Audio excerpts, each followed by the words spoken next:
Well, greetings. Greetings to you, my lovely, lovely viewers and followers and supporters, and all the kind people that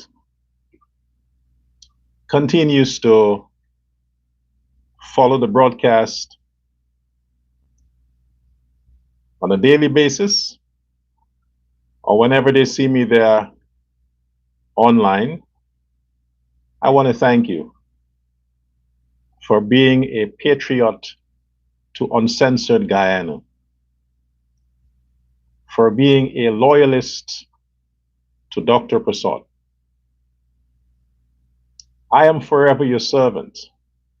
I am here to serve you and to make sure that your needs are highlighted. And I do get a lot done because the relevant authority pays attention. They do pay attention. It would be nice if from time to time they acknowledge Dr. Prasad. I understand a lot of them have to get used to the new name, Dr. Prasad. People don't like changes, you know. They think that if they have to call me Dr. Prasad, it means that there is no kind of organic connection to me. They want to call me what they regularly in the past addressed me as, Kenny or Dr. Love or Professor Love or whatever it is. But like I said before, in a personal private capacity, you can call me based on the names that you may have been familiar with. But in a public capacity, if you are going to introduce me or you're going to address me publicly, it is Dr. Prasad. Show the respect. Now, today is Sunday. We're coming down to the end of the year, where we are at the end of the year. And like I said before, you go to sleep tonight, you wake up tomorrow, and guess what?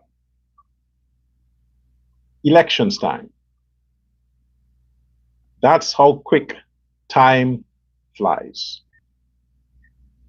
The only people who don't seem to grasp that reality are politicians. They somehow think that they have time in their hand, that they can do whatever the heck they want, and they have time to correct it, or they have time to make people forget it, or they have time to bribe people to ignore their sins. But the fact is, everybody else has time, but politicians don't have time. They're actually borrowing time that was afforded them by their voters. And from what I need to make mention of from this point is the politicians that is relevant to my subjects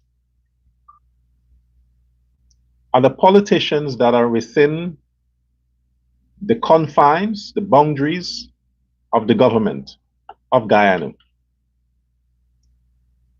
The PPP politicians. You see, folks, all the others, referring to the opposition, they need to find something to remain visible, so people can see them, so people would not forget that they exist. So they would always pick on every little thing they can find, so as to make the news, make the headlines. They will do that because apart from that, apart from the fake news they usually spread, nobody cares about them. Nobody cares about them. They themselves don't even care about themselves.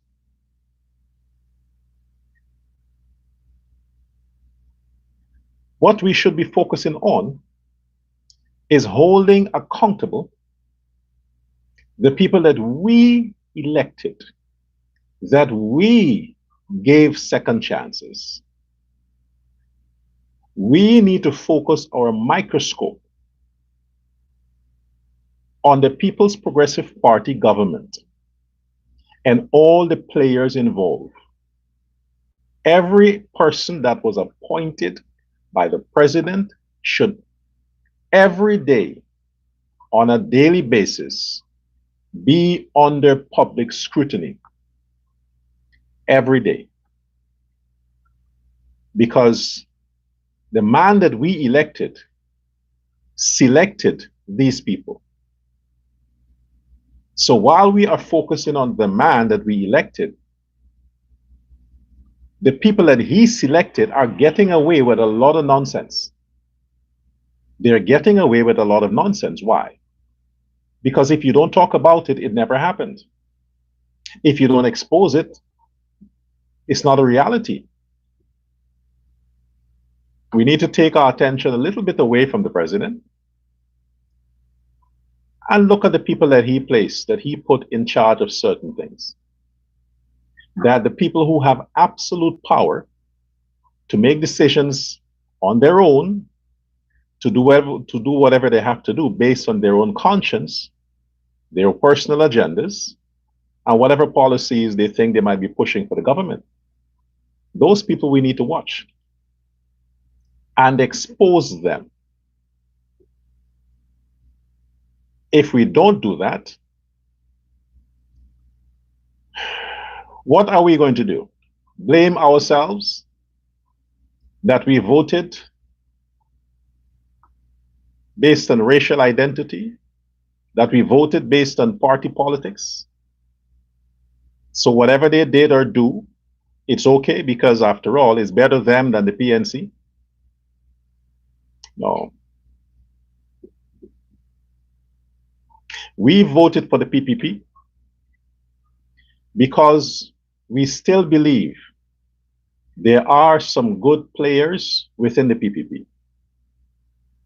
Most of them are shitty, but we still believe that there are some good players within the PPP. And the few good players that the PPP has, we are better off with them as against taking the risks to say we're giving a chance to the PNC. There is nothing good about the PNC. Absolutely nothing. So we can't risk that. But for those who we voted for, we put our trust, our belief, we put our credibility behind those people because we still believe that there are some good that exist within the PPP. I reiterate, most of them are shitty. But the few, we're trying to pull them out. The real gems, the real Chetty, the real Jaganites, you know, the hardcore patriotic citizens of the PPP. We have to try and test to see who passes the test. Then we can say, yes, that's a real Jaganite.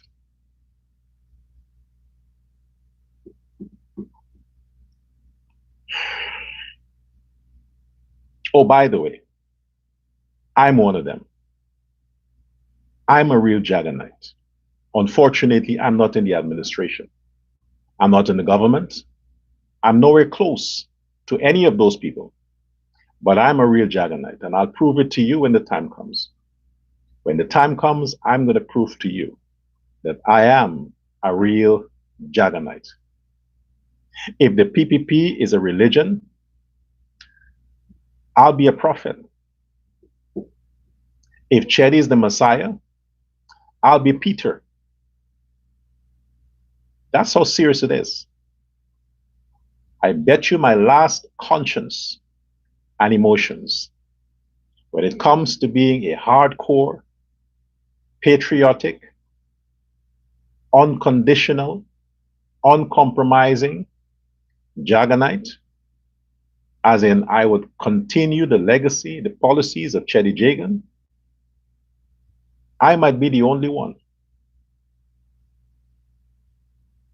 Yes.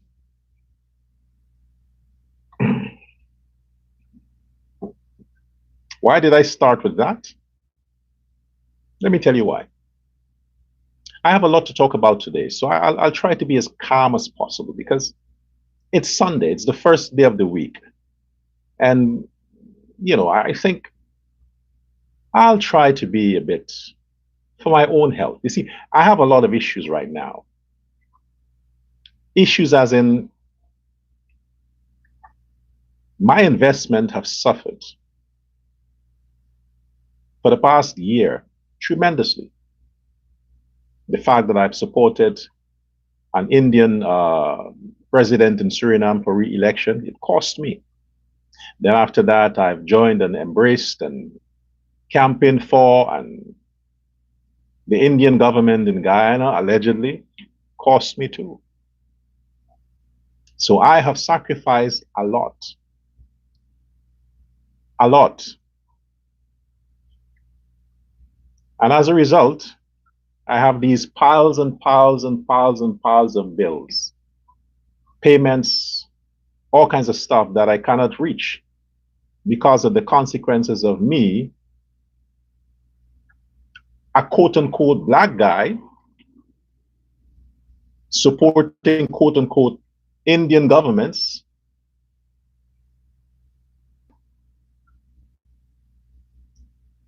Yes. And I'm feeling the effect of that. And by the way,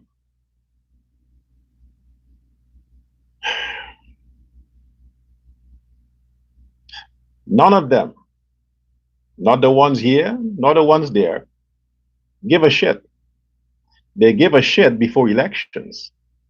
Yeah, the ones here were sucking up to me before elections. Same thing like the ones in Guyana, sucking up to me before elections. You see, after elections, I don't exist anymore for them. But for the people, I'm still here. So let's focus on that. I need to be calm. So to the kind followers, the kind loyalists of Dr. Prasad or Uncensored Guyana, it would be greatly appreciated if you can tap into your consciousness and say, you know what? Let me make a substantial contribution to Dr. Prasad. Let me send something that makes sense, something that is tangible. If you're not in the position to do that, don't go taking loans or mortgaging stuff for that kind of stuff. No. I'm talking to the rich people who are following me. Make sense. You can afford it. All right? Contact me on my numbers, on my videos. You see the numbers there. Just any number, you contact me on that, and I'll be appreciated. Greatly appreciated. Let's move on with that. You see, if you can design your policies that has literally diseased the very industry that has built the party and built the country, you're not a Jaganite. Sugarcane, rice, or let's say agriculture. Let's use a nice word. Agriculture is a Chedi thing. Agriculture is a PPP thing. Black people don't farm, not even a kitchen garden. If you see a black person farming, it's because he lived in a neighborhood amongst Indians. But you can walk the ghettos of Guyana, you will never see a farm that is run by a black person because black people don't farm. The mentality of the black person is they worked enough during slavery. So right now it's for them to chill and relax and have fun and just go to a 9 to 5 job and call it that. But in terms of cultivating the land, that's not in the DNA of the black man. Look at Africa. It's broke, they're starving, and they have all the land, all the fertile land in the world, but they're doing nothing with it because it's not within their DNA to do anything. In South Africa, who are the people feeding the African continent? Exports from South Africa. There are two kinds of people who are farming the land, harvesting the land, and feeding the nation, the whites and the Indians in South Africa. Yeah, the largest population of India, the largest population or Indian population outside of India is in South Africa. Africa. A lot of you don't know that, right? Well, now you do. Outside of India, you have India, the country. Out of that, the largest population of Indian anywhere in the world is in Africa, South Africa. More than the whites. The blacks, then the Indians, then the whites in terms of population size. And they're the ones who farm the land. Any country you go, it's the Indians who farm the land. They're the agriculturalists. They're the ones who feed everybody else. And just like South Africa, the Guyana government seemed to be discriminating against the Indians the same way the South African government is doing. The South African government is black. They're all lazy, a bunch of idiots, and they're racial against the Indians. And imagine the Indians are feeding them. Where do you think Mahatma Gandhi was first fighting for? Gandhi was first fighting for the liberation of the people there in South Africa. Gandhi, before he turned his attention to India. He was dealing with this shit in Africa long before Nelson Mandela. Anyway, to Guyana. Chedi's policy was eat what you grow. Eat what you grow. Barnum tried to steal that slogan. Mavedi stole it and thought he could have integrated that into the Afro-Guyanese at the time. But it didn't work because it's not within the DNA of the black to be farmers. It's not. They're not going to be the ones to be builders or farmers or mechanics or no, they're not the type. Black people are genetically laborers. They always need a boss. But what happened to that industry? The industry that largely built Guyana, that made millionaires and billionaires out of the Indo-Guyanese. What happened to that industry? Why is there so much neglect? So much neglect from Essequibo to Berbice when it comes to the rice industry. The PNC fucked it up. Yeah, we give them that. Like I said before, black people are not into that kind of stuff. So you would not expect a black government to have any interest or allocate any budget towards, boosting or helping to grow or to sustain such an industry. But what is the excuse of the PPP? What is the excuse of the PPP? The only time I saw interest in the rice development and other sector is the year before elections. Then the members of the PPP and the president running around the country talking about agriculture and invest in this, invest in that. It's a political gimmick. It's a gimmick. But if from day one, the Ali administration, from day one, talking 2020, had focused strongly, actively in really rescuing the rice industry and the sugar industry, it could have been rescued in 1 year. And the 4 years after that would have been a booming industry. You look at the price for paddy, it's shitty. Look at the price for paddy. The fact that the rice industry is so big and people are heavily investing in the rice industry is because it's a commodity that is essential. It's a commodity on demand. But it should not be restricted to the Guyanese population. We have less than 1 million people. How much can they eat? And with all of the foreign products that are coming in the country, you're killing the rice industry. Guyana should not be importing rice from anywhere. You should not go into any store in Guyana, any supermarket in Guyana, and see foreign rice. You should not. The tariff to import foreign rice should be 10 times the cost of the rice.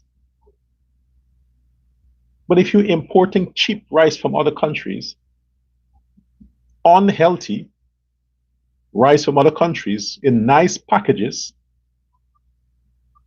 how are you encouraging the rice farmers in Guyana to develop the land?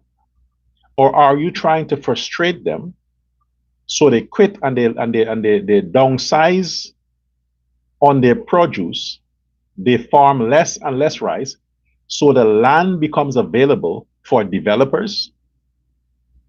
You're trying to run the people off the land that they're farming, that they're putting the rice on, so the government can take it back and say, okay, well, we can give it out to a developer so they can build a hotel. They can put some factory to manufacture what? Rice and sugar built Guyana. That is your foundation. It built Guyana. You have a ministry of agriculture. You have a ministry of foreign affairs. What does the foreign affairs ministries do? Just present the case against Venezuela at the courts? What is the position of the embassies around the country, around the world? The Guyanese embassies around the world, what is their mandate? What are they doing? Isn't the embassies there to promote Guyana? To help the sector grow? You have embassies of Guyana all over the world. Consulates, what are they doing? If you have a surplus of rice every harvest, these rice farmers are not supposed to go on their own budget to different countries and try to find market. That's why you have embassies. That's why you have embassies. Everything that the government, the country needs to do must be done via the embassies of the country in different country. In different country.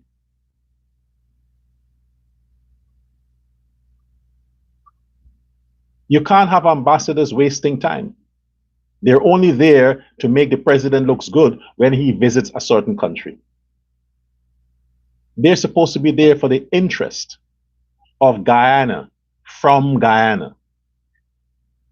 Market the country, market the produce of the country, look for market for the country. Now you go open the World Trade Center in Guyana. The World Trade Center in Guyana, you go open there. What would be their job? To try to find market for the rice, the products of Guyana? That's what they'll be doing? No, that's a private entity. That's a business. They're consultants.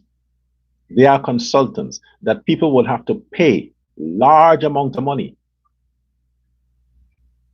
The government should use the Ministry of Foreign Affairs, the Ministry of Agriculture, to promote the products of Guyana in other countries. Get markets for your rice. Encourage your people to plant more rice, to harvest more rice, because rice, just like sugar, creates employment for hundreds and thousands of people,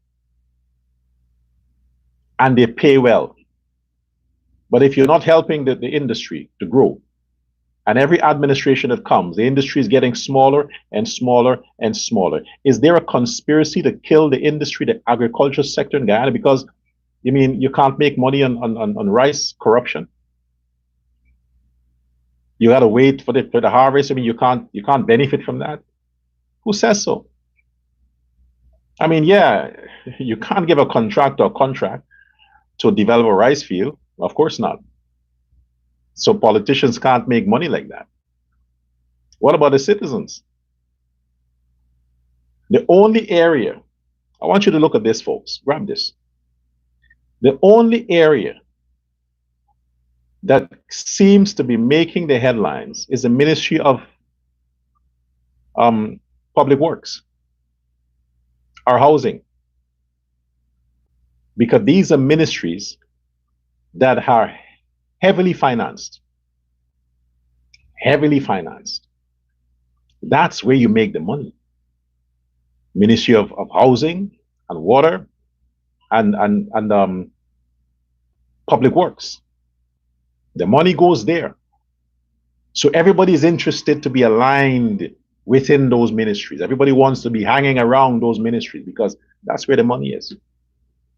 But all the other ministries, you hear nothing about them. They're dormant because there's no money to be made there. Corruption can't happen in those ministries. If a school has to be built, it has to be done via Public Works. Any infrastructure via Public Works. Contractors benefit. Ministers and their cronies benefit. But industries that serves the people, you hear nothing but that. Ministry of Health, Education, Social Services.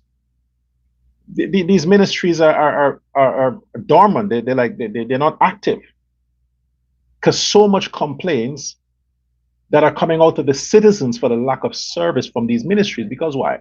Nobody's making money there. They don't get attention. All you see on the headlines, billions for the road this and billions for this thing and billions for that thing. It's all about building, building, building. While the rest of the countries is dying, is just going down, dismantled, dismantled. Then we have a crisis when there's no rice, or rice becomes so expensive. The government has to subsidize. Now they'll go subsidize the rice industry. And let's help the farmers to produce more rice. When the farmers are saying we want to produce more rice, but you're not listening to us, they wait until it's dead, then to come with a hypocritical self to say, oh, we're going to help the rice industry. And for years, that industry is dying. For years. No government, not the PNC, not the PPP, is doing anything to help those people, build them up, because what? They want the land. Prime real estate. Oh, just on the west coast off the public road. Look how many land is there. Oh, but it's leased to this rice mill. It's leased to this person. They're planting rice. How do we get the land back? Kill the industry. Kill the industry. They have to downscale. Then the land is available. You compensate the farmer for the land. Okay, the government will give you so much for this land. Then the government take the land and give it to their friends. Like, okay, build a hotel. We're going to pass a road here. Yeah, but to build the road, again, money. That's how shit happens. And the rest of the citizens are painted a picture, progress, development. That's all you see. But the cost of it is what is not revealed.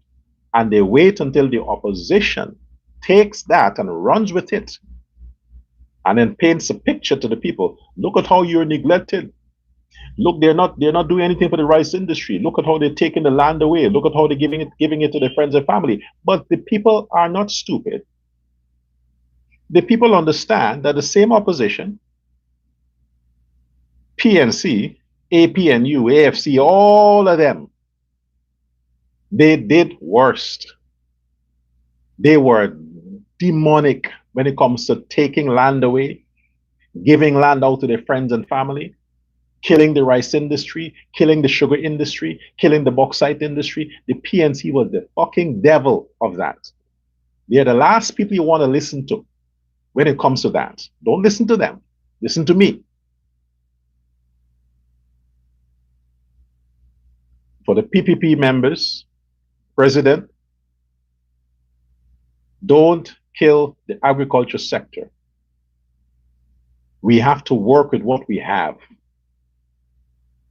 Modernizing the agriculture sector is killing the agricultural sector. You want to become Monsanto? One set of people control the rice industry, and all the small men you kill out. You kill their business so they don't exist anymore. And just 5 people in the whole country controls the rice industry. And everybody got to go to them because they're being subsidized by the government. But everybody else, we can't deal with so many people. Let's deal with just a few. Don't forget who made you what you are. Don't forget who made you what you are. A lot of your pampas now, you're running around like you're fucking gods. You're not gods. Don't forget who made you what you are. This is what raises my anger. This is what raises my anger. Because these fucking politicians, before elections, they come and they put on their smile, they're kissing babies, they're holding babies, they're hugging grandmother to make you feel as if they're so human. They love you so much. Oh my gosh, we are together, we are one. Yes, they want you to feel so sorry for them. Just to vote for them. And from the time they get the cookie, they behave like the typical man who wants to get a woman, and he tells her all the things she wants to hear. And when he gets her, she's still trying to figure out what just happened. He changes.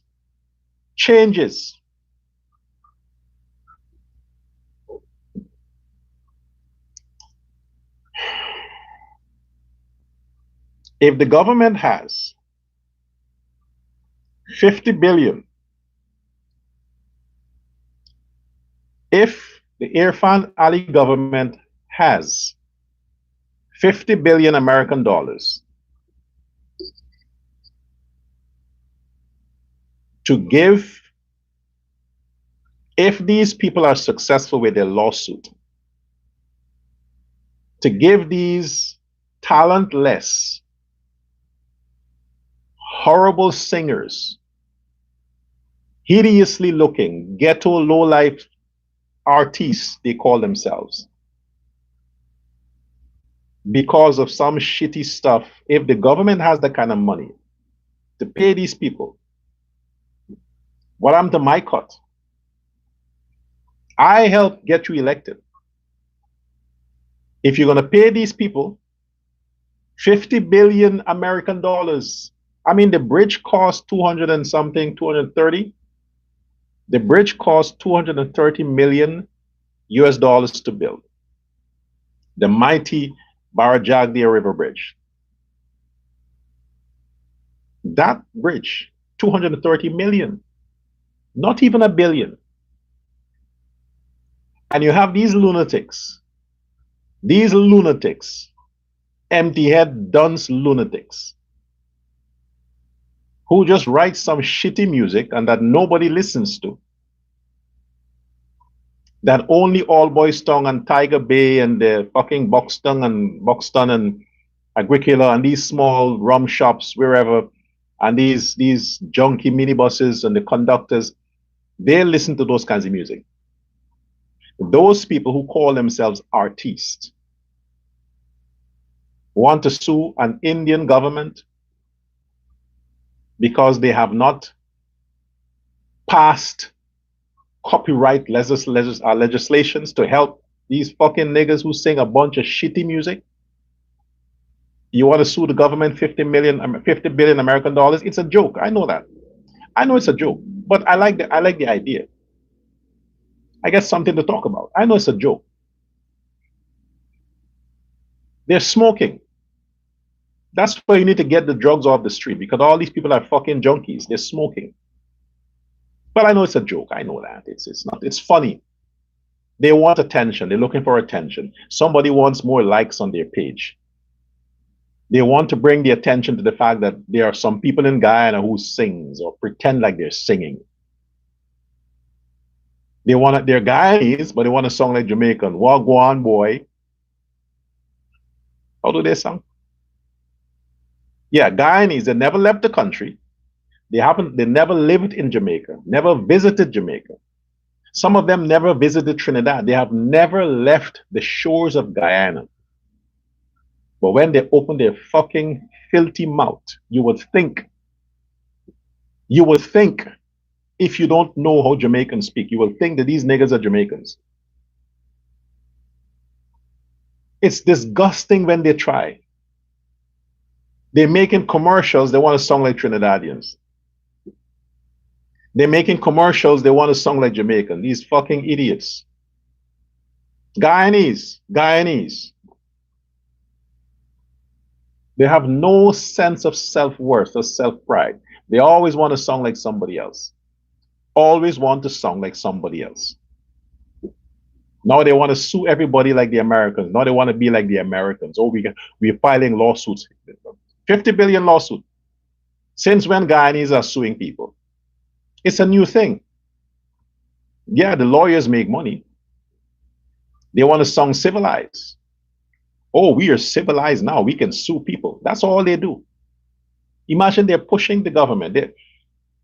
They're trying to get a Muslim president, a Hindu vice president, a party that is largely Muslims and Hindus, conservative people, to push legislations in the parliament that favors ghetto music. Do you see how that sounds? Do you see how idiotic that stupid thing sounds? This is not even a black government. I mean, why didn't they do it in the PNC time? Why not do it in the PNC time? You had the government, you had the PNC government, you had, most of them. Why not do it then? What kind of copyright shit? Who the fuck plays Guyanese music? Who copyrights? Who copied the right? Who infringed on the rights of these so-called artists in Guyana? Who does? Who play their music without their permission? They should be happy. They should be happy that people even want to play their music in something. They should be happy. At least, look, I can't sing. Trust me, I wouldn't even try to. I can't sing. We wish you a Merry Christmas. We wish you a Merry Christmas. We wish you a Merry Christmas and a Happy New Year. I can still do better than a lot of them fools who want to sue the government. Anyway, my point is, the fact that I can't sing, and if I do make a video or a music or something like that, I would beg Durga, please, my Durga, let people play my song. Please just hypnotize them so they can click on my videos. Let them pirate my stuff. I want people to pirate my stuff. I wanted to play it because why? The more they play it is better for me. You think I'm going to sue anybody for playing my shitty music? I want them to play it. I want them to pirate it. I want it to trend. So go ahead and do what the fuck you want with it. As long as it goes out there. The audacity in these talentless, no voice, they can't sing.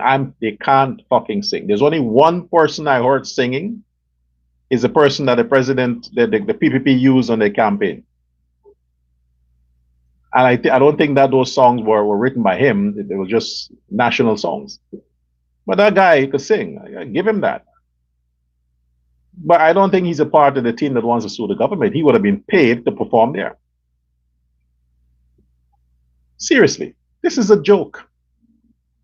Before you push the government that they can pass legislations and laws to be harsher on criminals, a lot of your songs that you're writing is embroiling these criminals to commit more crime because all you sing about is guns and smoking and ghetto and batty boy this and bitches and hoes and prostitutes and ghetto and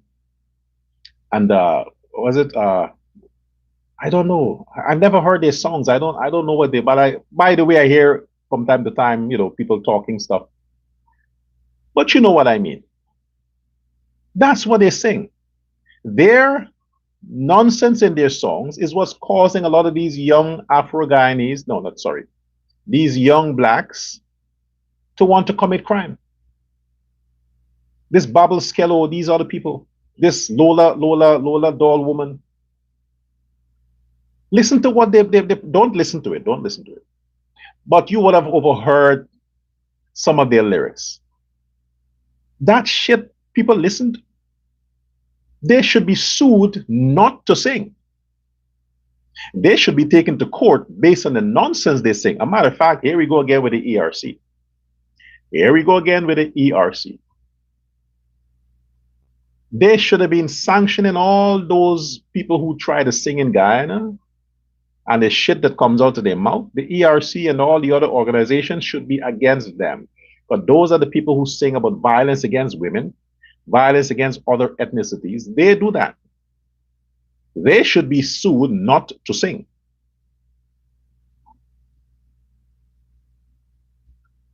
There is much more important things to do with the court's time. Much more important things to do. The people that robbed the motorcycle the other day and murdered that woman, those two criminals and another one, three persons who they've gotten, one woman and two men, all black. One got bail. They're held. They were held for murder and conspiracy to commit murder, robbery under arms, all these offenses. And one got out on bail. How much bail? 1,500 American dollars. Yeah, 300,000 Ghana dollars. Bail for the offense of murder. And they want to sue the government for fucking low-life music that these same thugs that killed that woman listens to. You should sue the government for not passing harsher penalties to stop giving bail to these people. That's what you should sue the government for. Say, hey, Ali, no, I'm going to sue your administration because you should have had laws to prevent bails, prevent the courts from and the station from granting bails to these criminals, these repeated offenders, these career low-life zombies from going free. That's what you should be doing. Minister of Home Affairs, your ankle bracelet is for people like that. Criminals, real criminals, deadly criminals, people like that. $300,000 Guyana dollars bail for murder. Imagine that. The fact that you caught the man is because you have the evidence that he's a suspect. Why the fuck you put him on bail? Why you put him on bail? The woman that was gunned down in the penitence there, this woman who I called just so who can't sing, they still can't get her alleged the person who wanted to kill her. They still can't find him.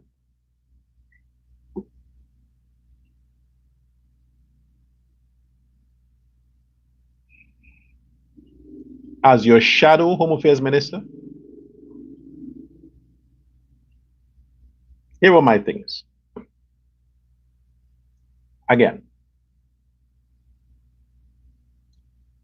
If you have all the information that this person has committed the crime, you give them two options when you get them. You know you did it. We have the evidence that you did it. You can confess and you don't get a death penalty, you get life in prison. Or you prolong this, you're still going to go to jail, but you prolong this, and at the conviction, we give you the death penalty. Choose life in prison or the death penalty. I recommend that to the authorities. This is the way you can go. And secondly, to the authorities, there is too many blacks in the police force. There is too many blacks in the judicial system. Too many. It has to be balanced. The two largest population in Guyana are the Indo-Guyanese and the Afro-Guyanese. But in the discipline services, the joint services, it doesn't reflect that. It doesn't reflect that. The Indian representation in the justice, in the joint services, you would think that the Indians are the minority. You need to reform the justice system. Reform the whole recruitment, whatever you need to do. Balance the judges, the magistrates in the country. You cannot have a majority Afro-Guyanese judges and magistrates in the system. You can't. It should be balanced. The judges in the country should be largely male judges, and it should be balanced. Indo-Guyanese, Afro-Guyanese. There is no such thing as black supremacy in Guyana. Fuck you, Rickford Burke. And I got the message. I heard what you said about me. Yeah, I heard. You think you can trust people, right? No, you can't. Yes, Burke. Rickford Burke. I heard what you said. But you didn't have the balls to say it online. What, are you afraid of me? What, you scared? When you and your little group, like your bench cop, and when you guys are congregating, you're talking, what, you're scared of me? I'm not violent. I'm not black, remember? I'm not aggressive. I'm not going to beat you up. I'm not going to come to America. No, of course not. They blocked me from going to America. So you're safe from me. The thing is, if I have to say something about any of you, I say it on my platform, openly. But you're gossiping about me. One of the people that you gossip with told me what you said. If I have something to say about you, Burke, I'll say it on my platform, because I have no friends to gossip with. I'm a loner. The Guyanese people are my friends. When I'm president, I'll be hanging with them. They'll come and have the parties with me. Okay, I'll throw a party every end of the month. People can come and have fun, because the people will be my friends. I have no elite group. There is no such thing as black supremacy. Never has been, never will be. No such thing. Black people can't be supreme.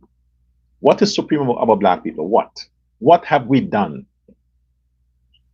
in human history? What the fuck did we do? What? Did we invent anything? Did we build anything? Did we make a mark on anything? The only thing the blacks are good for is protesting, complaining, starting organizations. That's the only thing they're good at. Always some black representative from some black organizations. Titles. Blacks are good at that. But real impact for humanity, none. None. So all them nonsense you people are talking about, the blacks are at the bottom of the ladder. Everywhere, every country, the blacks are at the bottom of the ladder. And for the black man to get up the ladder, he needs sponsorship. from a white man, a Chinese man, or an Indian. I cannot survive. I, Dr. Prasad, cannot survive without the Indo-Guyanese or Indian people. I can't survive. I don't care what a genius I am, and I'm a genius. I'm super smart. Yeah. But my genius and my super smartness came as a result of Indians. They invested in my education. They made me a genius. I didn't do it myself. No black person helped me. None. So that's a matter of fact. I'm speaking based on the evidence. So people like Burke and these others, fucking losers, Norton also, your paycheck is possible because of Indo-Guyanese. Yes, Muhammad is an Indian. Ajuddin Muhammad is Indo-Guyanese, in case you forget. Being a crook doesn't make him black. He's Indian. So either way, it is the Indian who sustained a lot of you. So I'm saying again, more Indian judges and magistrates need to be on the bench in Guyana. More. Around the country. You need to have more male teachers in the education system. You need to have more Indo-Guyanese police officers within the police system and the prison system. You need more Indo-Guyanese. And Mr. President, President Irfan Ali, listen, man, listen. You're a politician and a president, you gotta be tough, okay? You gotta be tough. There's no babysitting and talking nice and these kinds of bullshit. You gotta be tough. You know your people, right? I wasn't born Indo-Guyanese, but I know Indian more than most of these so-called politicians. And I can tell you, if you want to have Indo-Guyanese presence in the police force, in all of these public entities, make it more attractive. President Ali, invest more in the police force. Pay them more. Attract more people like you. You can't allow the Indian to send his son to school, get a degree, and come join the police force with that degree to work for some shitty salary and having to deal with a lot of them low-life thugs from the ghetto in the force. Raise the education standard of the police force. Attract the best amongst the blacks. Let the recruits come to for recruitment with a diploma. A diploma. You may have idiots to join the military, but when it comes to the police, you need people with brains. So at least every police officer should have a college diploma. A college diploma. Every recruit. But for that to happen, you got to make the salary and the conditions attractive for them. They're not going to go to school and study so hard to come and work in the police force to be beat up every day on the street by these black thugs for some shitty salary. Attract more Indian interest by paying the police more. Raise the bar.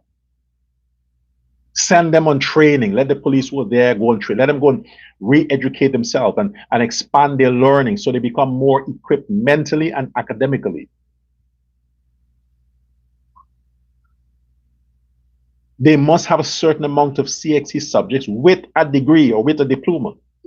Not just CXCs. They must at least have a certificate from the university or some level of college learning before they could be accepted in the police academy. I mean, come on, can't you raise this? Is it that hard?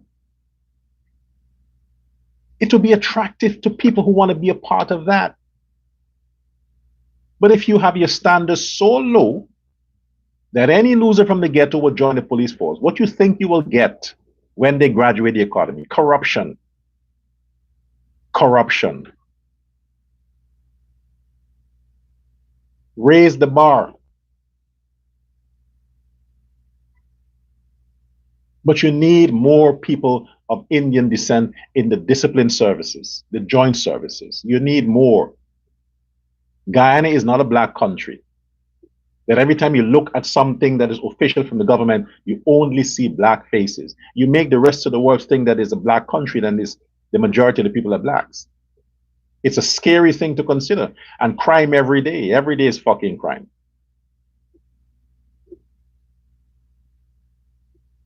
I stand by what I say.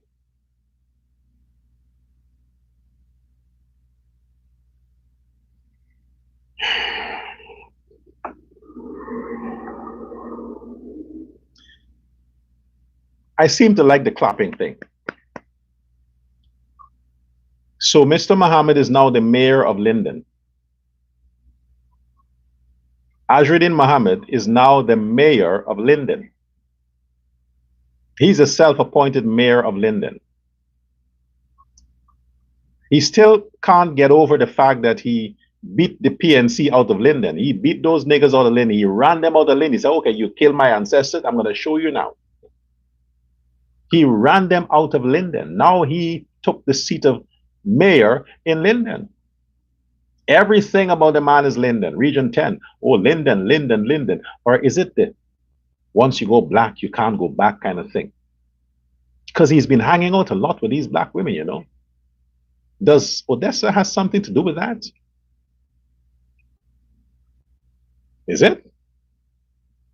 The man just get the sweet of the ghetto and he ain't getting away from that. He's like, oh, I'm going to stay there. But Azruddin Muhammad, Guyana has 10 administrative regions. You contested all 10, remember? Not just Linden. What happened to the other 9? You don't, because you didn't get votes there, you don't give a shit? You are the man for the people, as you say, but we only seem to see you in Linden. That's where you hang out. Everything is Linden. What happened to Essequibo and Berbice and Georgetown and all these other places? What happened? Because you didn't get votes, you don't care? You're celebrating Linden because they voted for you? Wait until the next election, if you're still in the country. If you're still there, wait and let's see what happens to you then. But remember that the country has more people that voted for you. I mean, Region 4, you got some votes there too, but you're not seen. You're not seen in Region 4. You send your thugs out when they have an issue, but you don't go because you don't like that because they didn't vote for you. You thought you'd be president. I mean, you get a step lower. I mean, you're opposition leader, elect. But you can't be biased and prejudiced against the rest of the country, man. You still got votes around the country. Show everybody that you're still there. Be in the campaign mood. Elections is not over yet. You still have to take the oath, right? As the opposition leader. But come out of Linden, man. Give Linden a break. I mean, come on, you can't keep hitting the pussy all the time. The woman needs a breakup from time to time. It's like, hey, man, okay, I know we just met and yeah, you like the taste of the pussy, but come on, let's take a break. Like, give me a few days to relax. I mean, you know, like absent make the dick gets harder. But you're constantly Linden, Linden, Linden. After a while, they'll get tired of you. They'll get tired of you. Trust me. They're black. I know black people. Let them want you. Let them miss you. You know, let them long for you. It's like, where is Azruddin? Where is Azruddin? Oh, Azruddin. But you're so desperate. Every little thing you run, you run, you run. No.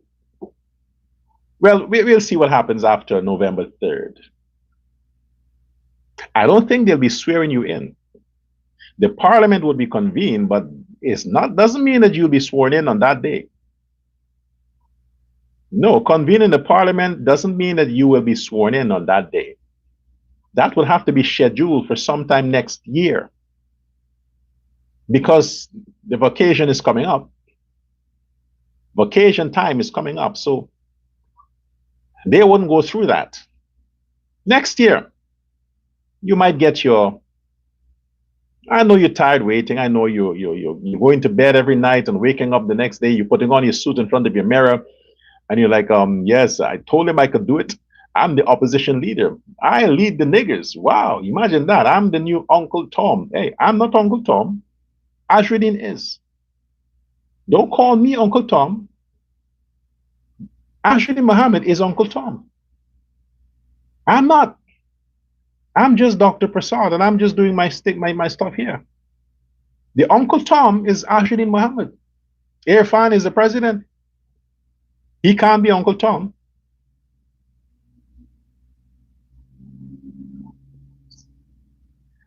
So look, it's Sunday. I appreciate your attention. But like I said, at the end of the day, life continues. Make sure that you subscribe to the channel and let me know what you think. Comment, share your thoughts, share your ideas. Let's just enjoy the country. Let's just enjoy Guyana. I have more things to talk about on the next live. Like I said, today was Sunday, and I didn't want to get too aroused and and all angered and stuff like that because I have a lot on my mind. I have bills over my head. Yeah, so that's the thing. So let's hope that a lot of you make contact and say, Doc, okay, I'm going to send this and send that. If you're not rich, don't contact me. I have to help the poor people of Guyana to get rich. But the ones who are already rich, then you contact me. Don't let poor people, please don't.